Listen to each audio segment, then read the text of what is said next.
Africa's biggest retailer, wey all of us know as Shoprite, don tell Nigeria bye bye oh. They don tell us bye bye, say they don tire for Naija. Now this South African chain grocery store wey don dey operate for the past 16 years. Now e be like say somebody dey come do bid on top this matter. Why they comot? We no too know. Maybe Nigeria sef don tire dem sef dey wan wetin japa comot from this Nigeria. Na im make the person now wey buy am, they say Ketron Investment Limited, wey be subsidiary of Persian Investment Limited. They don complete the acquisition of Shoprite operation. No, they don already complete am, and this thing happen in a bidding war. That is, no be only one person. They get 3 other suitors wey come. So anybody wey money high pass, na the person na go buy Shoprite. Person wey come collect this Shoprite now, this man now na Nigerian man. Congratulations, at least one Nigerian person don do better thing. This man name wey they call Mr. Tayo Amusan. They say this man na even get the popular the palms all of us know, wey be more for Lekki area.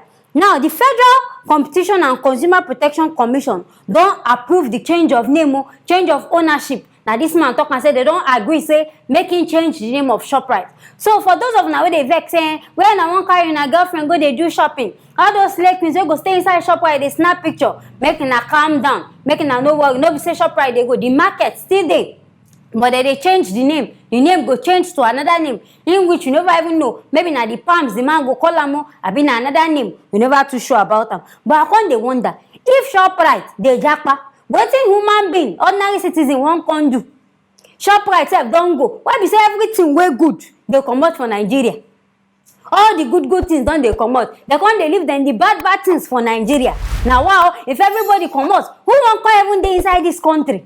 Nobody go there now. And as people dey there, they comot people. Now so people sef dey plenty. Where una dey come from?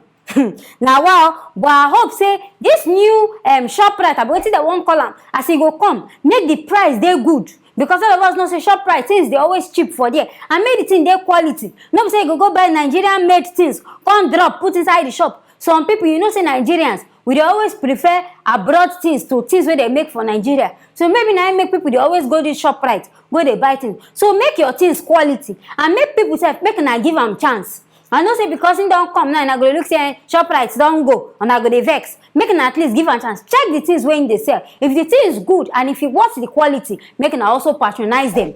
All this abroad company, make Nigeria self take over. Make una give them chance. Everything oyinbo. Make Nigeria self they do things now.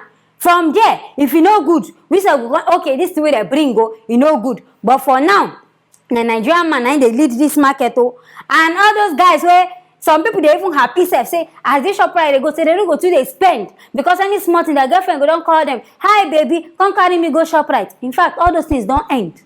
Maybe if this man no decide, unless he still make the Shoprite market still as big as possible, where you no sell them or be divide them to something else. But if it still be as it be, boys, and I go still they spend that money when I no one spend. Making I no even hide on our money from that thing. Girls go still they draw you go that supermarket.